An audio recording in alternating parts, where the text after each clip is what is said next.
Well, hello, and welcome to that thing we like to call Curlis Mania, where we talk all things pop, rock, and prog. My name is Tom Curlis, and it's a special day because whenever I have a guest, I'm pretty excited. So, I'm this gentleman. It's been way too long. I finally got him back on the channel, Mr. George Lamie. George, how are you tonight? Well on, Tom. It's great to have you back. Yeah, good to be back. Like you said, it's been a bit.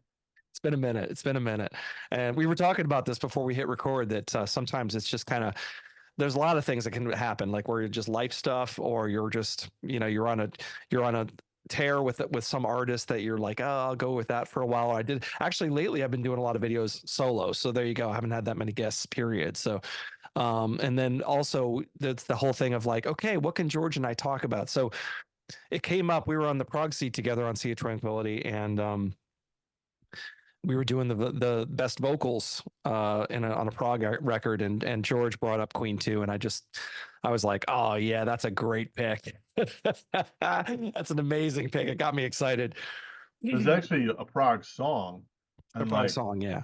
because I don't really think of it as a prog record, but I do think of it, March of the Black Queen, as a prog song. I do. Yeah, yeah, You know, yeah, it's yeah, it's more involved than the rest of the album. That's for sure. yeah, yeah. So that's what we're here to talk about. We're here to talk about Queen in 1974, putting out two unbelievable records in the same year, Queen 2 and Sheer Heart Attack. I mean, come on. Queen 2, Sheer So Heart good. Attack. Yep. So crazy. Yeah, I mean, we were just saying, if there's someone that had a better two album one year, I don't know who it is. I mean, it's I can't think of anybody. Well, I mean, Yeah. yes, 1971 is as close as I can get, and I think these are a little better than those. So, Yeah. Yeah. Because George had mentioned that Yes album and Fragile, both very strong records.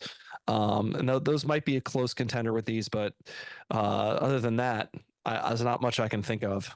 no, Um, so yeah, this is incredible, and I was just excited to know that George is a big Queen fan. So when was the first? I have to ask this because sometimes you can hear a band and you go backwards. Sometimes you hear it when it came out. Sometimes you hear it much later.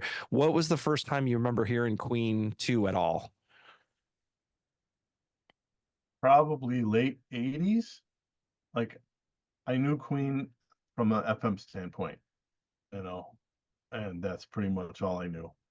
And then I met my best friend in high school, and we'd go over. We started going over by his house, and he was a big fan, and he put on records, so I got to hear all these album tracks that I hadn't heard before, and I was blown away. Specifically, Black Queen 2, because there are no radio songs on Queen 2. Right, right. I mean, maybe some of them got played somewhere, but I've never heard any of this stuff on the radio here, not to my recollection. So it was all new to me, and I was impressed with that. And all I really knew from Sheer Heart Attack was Killer Queen. I don't Yeah, recall.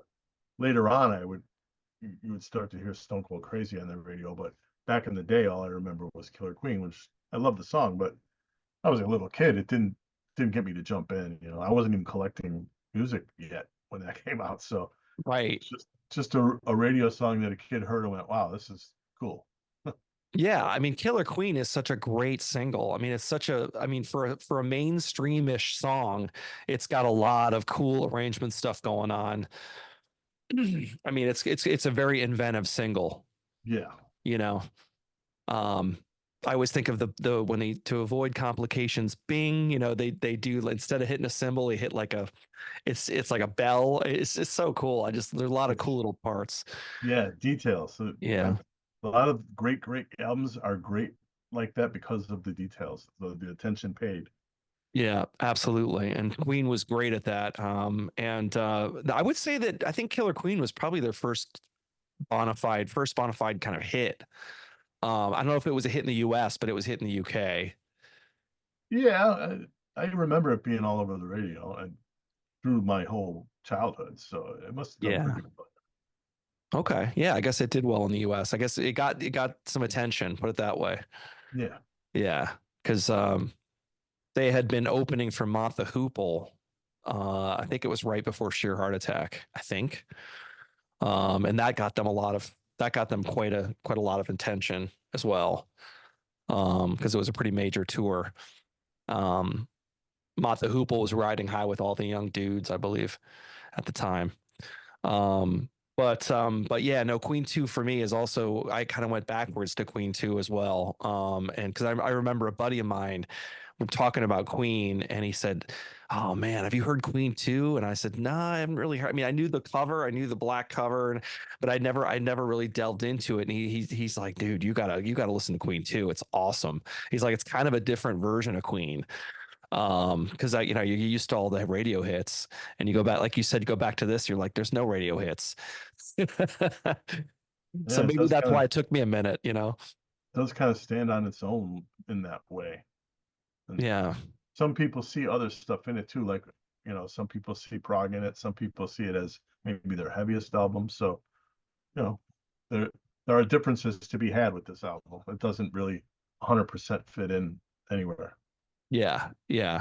So what's your general take on Queen 2? I mean, one thing I was listening to this just to kind of, I mean, I know this album pretty well, but just to listen to it, just get ready and prepare. And the one thing that I didn't realize is that, they have the white side and the black side, right? The side one, side two. And I think the white side is mostly Brian May songs, and Yeah. then the black side's mostly Freddie songs. I always noticed that as a kid, and I always noticed that I liked Freddie's side better. I think it's more adventurous. Yeah. Nothing Yeah. wrong with Brian's side; it's great, but I did notice the difference. It was unmistakable for me. Well, it's interesting because I agree with you. I think Freddie's side is it's actually heavier, which is kind of odd. Yeah, Um, yeah, which kind of you think Brian Mays would be heavier. Although I did forget that Father and Son or Father to Son has a pretty heavy ending. yeah. Did you notice that the mix seems to be getting louder as it Yes, yes, I totally noticed that. starts getting a little blurry? It's like, oh, that's an interesting idea. No, I totally noticed that because I was listening to it while I was working and I had it kind of cranked. And all of a sudden when that part comes in, you're like, whoa, it comes in really loud. And you're like have to run over to the stereo and turn it down a little bit. Um, Yeah. so you're right. I think the mix does get a little louder. Um, that's interesting. But yeah, no, and I think that the white side is interesting because then also got Loser in the End, which is a Roger Taylor song. And I mean, to me, Queen 2 is filled with highlights and lowlights. Like there's I mean, it's not the lowlights are still good, but like what would you say are your like highs and lows on this record? Uh, the high is Ogre Battle for me. That's my favorite Queen song. Period. That's just, Yeah. of course, the riff is great. It's super heavy. I just feel like Freddie is totally in command on that tune. Just killer. I can't believe that no band I like has ever covered it. It's just that's metal bands should be doing that. It begs for a metal cover. It really does. It really does. It does. Um, and March of the Black Queen. I love that. Yeah. Oh yeah. Um, the low lights are pretty easy. A loser in the end. You know, Roger's stuff is not on par with the other guy's stuff. Um, it's not a bad song, but it's a little pedestrian for me. And Right. then if you have the 2011 remaster, and I assume all the versions after that, I don't know. You have the B-side "See What a Fool I've Been." That again, there's a reason that was on a B-side and not on the album. It's not up to par for me at all. No, no. That would be the low lights. Yeah, that's definitely a B-side. Definitely. Yes, it's Um, definitely not not one even of Brian's best tunes. Not even close, but you're right. Ogre Battle is just unbelievable. Ogre Battle and March of the Black Queen are just wow. I mean, those blow you away. That whole Ogre Battle beginning where it's backwards and Yeah, oh my god, and then it goes in the it's like oh my god, and then the high vocals and the screaming, and you're like oh my god, this is so cool.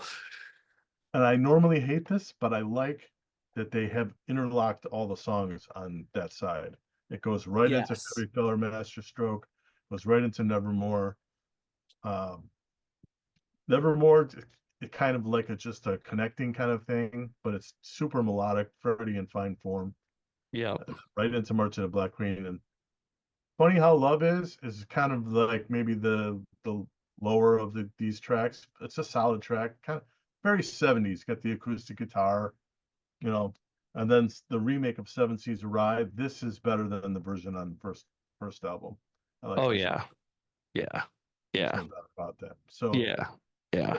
to me, it has a better flow than the first side. The first side is really unusual the way it's put together. You got a little classical sounding intro. Father to Son is a great song, but it's like kind of like I don't know that it has a defining characteristic. It's just a really cool song. Right. Right. Then your White Queen is one of my favorite ballads of all time. I think Freddie is killing it on that. Yeah. Yeah. Freddie's Uh, vocal on that. Yeah. Yeah. Gorgeous. Yeah. My favorite Queen ballad. And then Someday One Day is Brian on lead vocals. It's kind of ballady too. Another Mhm. acoustic thing. Uh, Surprisingly effective vocal from Brian on there. Like it's really melodic. Uh, Right. Right. and then Loser in the end, it just the way it's just kind of feels a little like a jumpy ride on that first side, and the second Yeah. side feels like smooth sailing. Yeah, no, I agree with you. I think that's a very good assessment. I think that loser in the end. I mean, I usually have a pretty soft spot for Roger Taylor, but stuff, but this one for sure seems like it's an early song for him, and it's it's like you put it perfectly. Pedestrian is a perfect word. It's just not for Queen. It's very middle of the road kind of. Yeah, Uh, it's like not even qualified to be a Queen song in a way. It's like kind of like just could be somebody else. I mean, yeah, you can say about Queen. So yeah, yeah, and I also, funny how love is the other one that's for me is kind of takes me out of it a little bit. I know what he's going for. He's sort of going for the wall of sound kind of thing, and it sounds to me like an experiment that Freddie wanted to try, and it works fairly well, but it just doesn't really fit in with like the other just those other yeah, songs are just oh my god. I mean, eh, but the, he's doing uh, the heavy lifting on that song. He's carrying that tune. I would say. yeah, yeah, yeah. Yeah, and it's it's pleasant. It's not like it's unpleasant. It's just not just it's kind of a strange song in between all these other ones that are just so epic and so Yeah, you know. And then ending with Seven Seas of Rye, just oh, that song's grown on me. I remember thinking, I don't know why, but back in the day, I remember thinking, oh, it's okay. Seven Seas of Rye's all right. It's not that. I'm like, what was I thinking? I love that song now. Uh, yeah, that's right. great. Oh my god, I love that doo doo doo doo doo doo doo doo doo that piano. I mean, I love that. I remember Roger Taylor saying later on during an interview I watched, he said something like, "People don't give Freddie enough credit for being a great musician. He was just an awesome musician, and he was just very gifted and on the piano, and and he's doing all those really kind. And he said everyone talks about him in a stadium, saying getting everybody to do the, you know, Ayo, hey, and he's like, no, he was a great musician and a great writer. Yeah. So I I think of that before I think of him as a front man, actually. He's a yeah, singer first and then a composer for me, like, and then, yeah, the showmanship. yeah, yeah. So yeah, so there you go. There's Queen 2. I mean, it's a killer record. And if you're not up on Queen 2, you need to get there. Yeah, that's like somehow like you can talk to a lot of people that know Queen and this one has passed them by. Like, oh, I never heard that one. Like, oh, this is not the one to skip. Trust me. Oh no, you need to go discover it immediately. Yeah. Rectify that. It's one of those rectify that right now.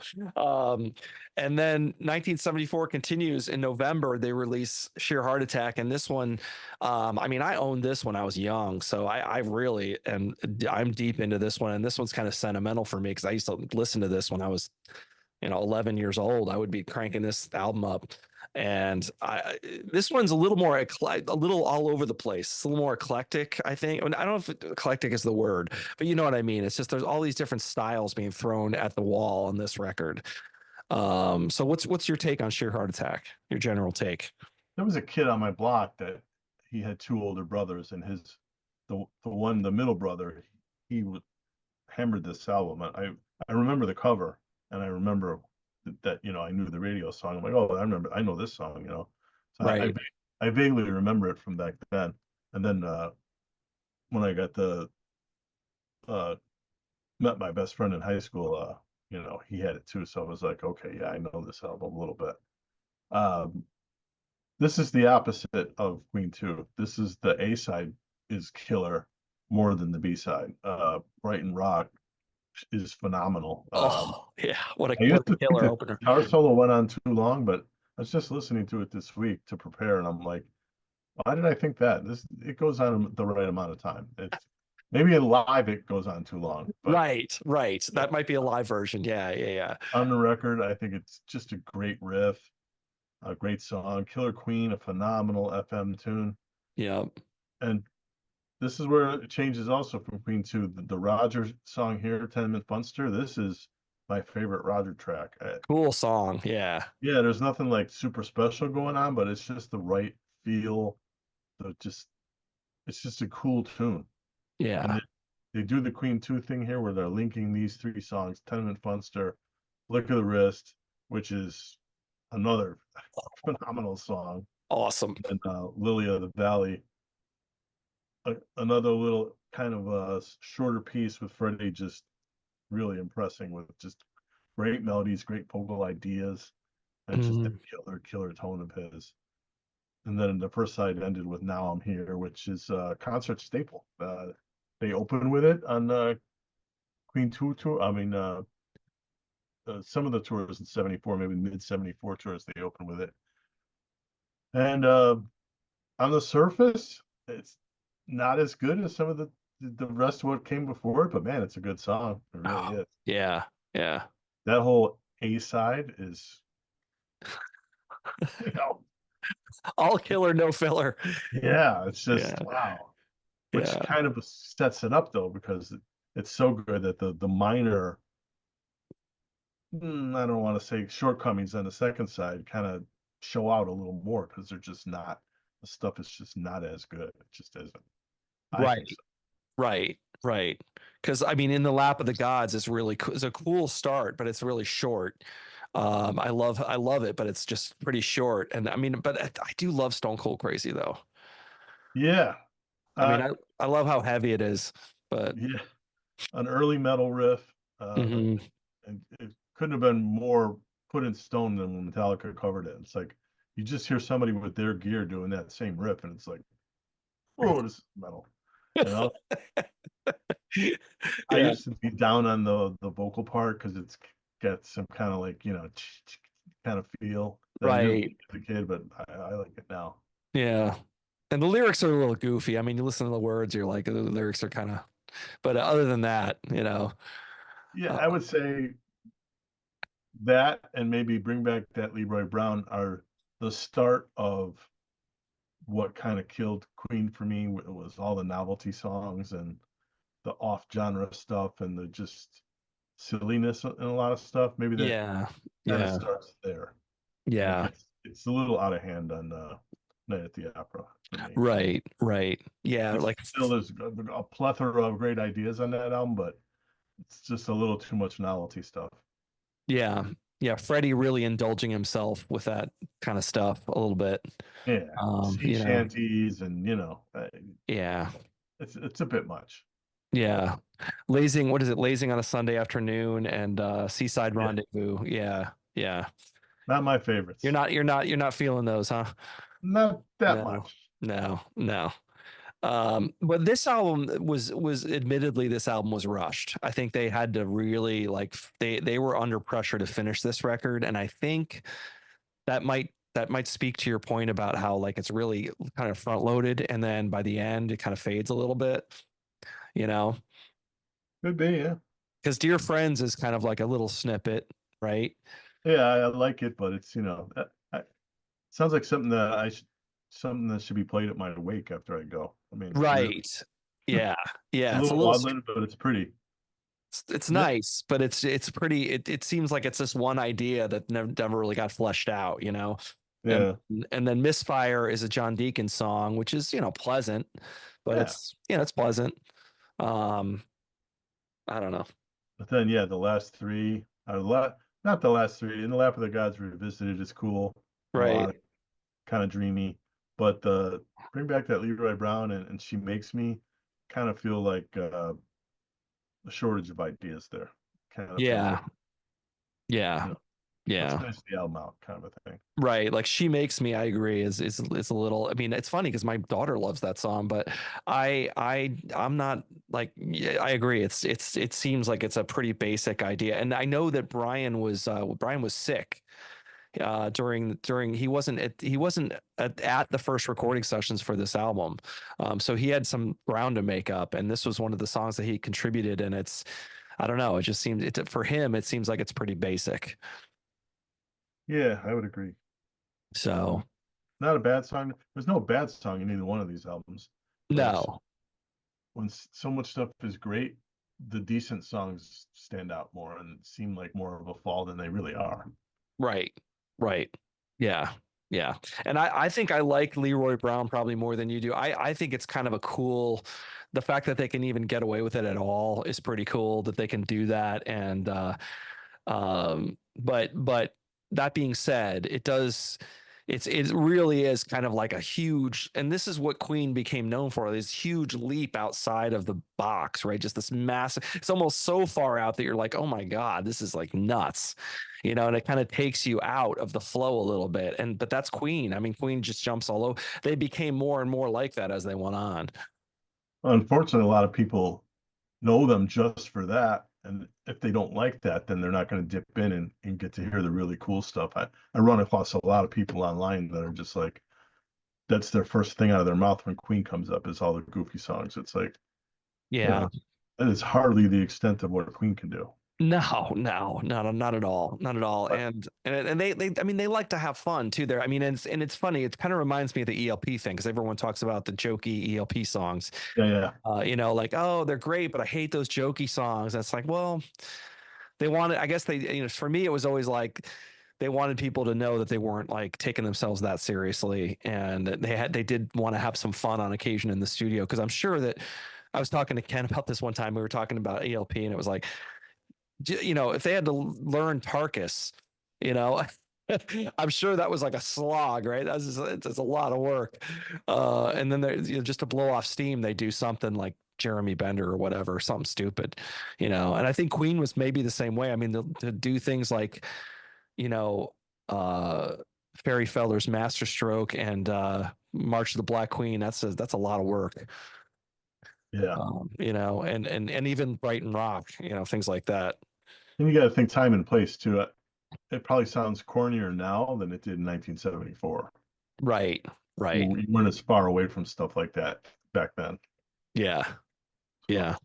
But it's just, to your point, we were talking about 1971 and we're talking about Rush doing two albums in a year and Yes, and now Queen. It was just a different time, man. We talk about this a lot, how back in the day they would do two albums a year. That's insane. I mean, that's just not even close to what happens now. Um, well, the business paradigm was opposite. The money was in making albums, basically. right. Right. Now it's not. So there's Now it's no not. Yeah, exactly. Now there's it's absolutely no reason to do two albums in a year now. I mean, making albums is money loser now. and Uh, the time of albums, these albums are, what are these? 41 and 39. So yeah. nowadays, hours probably average. So No, that is true. That is true. Albums were a lot shorter back then too. Yeah, that's a good point. People could absorb an album really pretty quickly. 39 minutes. yeah. So yeah, very different time. But yeah, it was pretty cool though. It's pretty cool that they could put out two albums in a year. Although I All the don't. bands that have done that, like Kansas is another one. Kansas 75, they had two. All the bands that have done that are bands with multiple writers in the band. Because if it was a one guy doing it all, the quality would suffer very quickly. That's a great point. That is a great point. You're right. I mean, it's having three writers in this band at the time. I mean, and four actually at some, for sheer heart attack, Deacon got in. So, but that's the one thing that's interesting about Queen is how many writers there were. All of them wrote. All of them, not all of them sang, but all of them wrote. Yeah. Which is pretty rare. Yeah, absolutely. And they had their own sound in their writing. Yeah. I had heard that Freddie was the one who sort of encouraged that, encouraged everybody to Deacon. I mean, especially Deacon was kind of shy about it. He said, "Oh, come on, get in there, write some songs," and he would push him a little bit. So, What are your favorite tracks on Sheer Heart Attack? oh man, I would say Brighton Rock for sure. Flick of the wrist. Yeah, that's so killer. Come on, now I'm here. I love Now I'm Here. In the Lap of the Gods. Like listen to the whole album. Uh, Yeah, and I do like Stone Cold Crazy. That's When I so, first heard In the Lap of the Gods, I thought that was Freddie.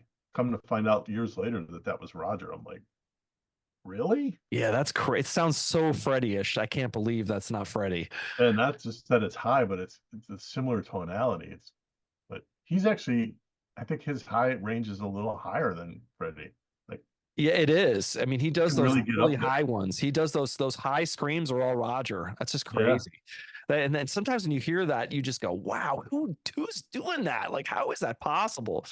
But yeah, no, I'm with you that the first side is so good. That whole first side is amazing. yeah. You know, it really is.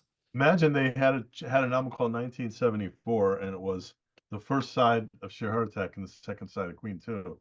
Oh my God. Best That album would ever. be that would be like an absolute banger classic. I mean, Yeah, they really are. Both of these are essential anyway. yeah, Yeah, I can't believe that would be unbelievable. And imagine if they had like a like we're talking about alternate universe here, but it's like you said, imagine if that was the record, and then they put out like a box set with all the B sides, and then you had all the other songs. Like, oh my God, it would just be yeah. incredible, you know. So crazy, crazy. For me though, it's kind of, I don't want to say the rest of it's not good, but it's Mhm, so not these two that it's almost not like an outlier. These are so good that mhm, the rest are they don't match up, and I don't even have to think that hard. I can just feel it. They don't totally grab me like these two do. I mean, I like them. I like Night at the Opera. I like jazz. I mhm. like, you know, Yeah, it's just not these two. These two are on the island. yeah, that's interesting. That's interesting. Yeah, because I'm a pretty big Queen fan across the board. However, these do have kind of a special. We said it before. I think we said it before we hit record that these are sort of this is sort of the young hungry Queen too. This is they're not famous yet. Yeah, When they're making these albums, and they're still trying to make it, and they're pushing themselves hard on these records, and you can feel it. yeah, And honestly, Bohemian Rhapsody, you can hear echoes of Bohemian Rhapsody on these records before that happened. yeah. They're building up to something like that, You and know, that is that's on the same record with Prophet Song and Death on Two Legs. I mean, that's inspired stuff on that album, but then it's got these little trinket novelty tracks that kind of separate it from this stuff. This Queen 2 has none of that. yeah, yeah. No, that's Pretty much. true. I mean, That's Fairy Tale is true. a little goofy, but not like that. No, no, and there's multiple on Night at the Opera. There's multiple tracks like that. There's not just one. There's two novelty Uh, tracks. yeah, they it sounds like they by design tried to widen their scope, and some of it works and some of it maybe doesn't. You know? Yeah, yeah, but Prophet Song is like, oh, Yeah, come on. I love that. I love that song. yeah. Oh my God. That just gets me every time. That It whole has like, its moments. vocal thing that now I know, now I know. It's so crazy. Yeah, Yeah. You know, they love that repeating echo thing because it's obviously they did that with the guitar on Brighton Rock, yeah. you know. Um You But know, I'm not too impressed with any of his other work, but Roy Thomas Baker was a great match for these guys. You know, like he brought a lot out of them. that is so weird that you just said that. I literally was that was going to be my next question to you, was what do you think about the Roy Thomas Baker thing? That yeah, I mean he definitely was, it was like a match made in heaven with them, Yeah, you know. they definitely meshed. I think that Roy was probably open to all the crazy ideas, you know, like they would say, "Oh, let's try, we want to do this." And I'm sure Freddie was very persuasive in the Yeah, studio, but I'm Roy, I think Roy was like, "Oh, this is great. Yeah, let's do it. Yeah, yeah." Like I don't think he ever said no, you know. And that was probably a good thing. yeah. I was gonna say they probably needed a guy like that. Yeah. They had some schoolmarm type guy that was like, ah, this no, that's too much. You know, that wouldn't have worked out. Yeah. You guys are way too over the top, man. Yeah. You got to cut it back, man. This isn't working. Um, but How many tracks of vocals do you want to do? Oh, no, no. that's not going to happen. Yeah. And I guess that Roy Thomas Baker, because he worked with Queen, had this. I I read somewhere that he had some contraption where he could create more tracks with this thing that he had. It was only his. That's back in the day. I mean, now it's obviously everyone's got it, but he had it like solely this thing that he used to use in the studio. And I guess when he produced the Cars, he kept telling them, "Let's do all these gang vocals. Let's do the gang." That first Cars record, there's a lot of backing vocals, and I guess the second record.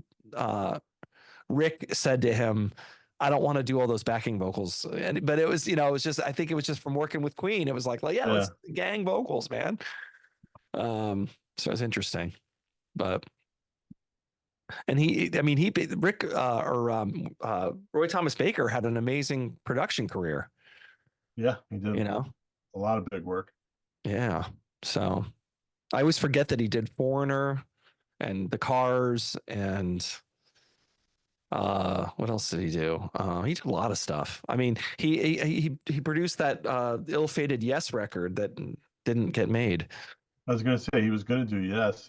That's a funny part in the Yes Years documentary when Anderson's talking about him. And he was like, you know, they were out of control at the time they got put with him. And he's like, uh, I don't, oh, Roy Thomas Baker's going to come in and fucking help us? I don't think so. Yeah, he didn't seem happy about it.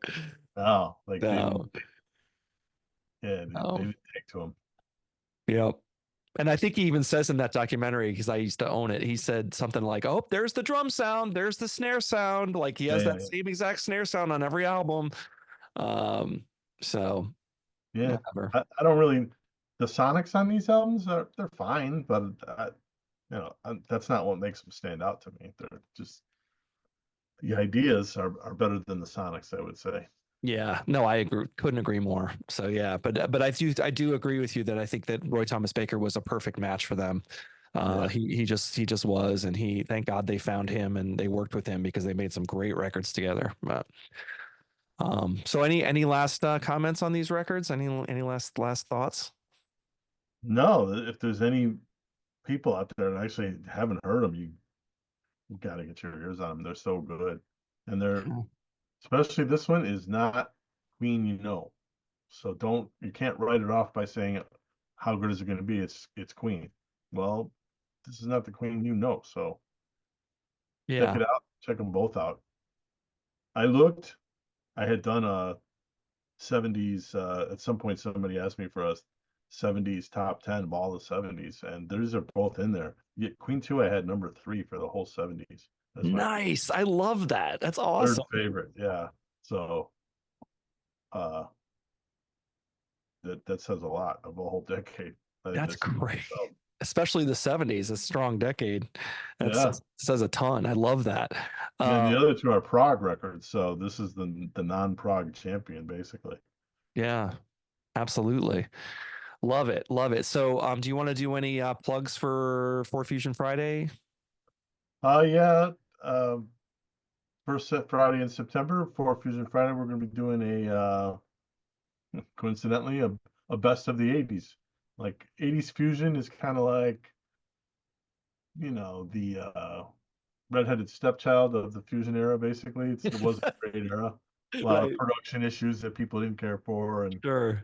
a lot of the 70s stalwarts that kind of tailed off or whatever. So, but we decided to tell you what the best ones are and how worthy they are of your attention. So that'll be the first week of September. Hopefully, the boss will be back for that one because it's always better when he's around.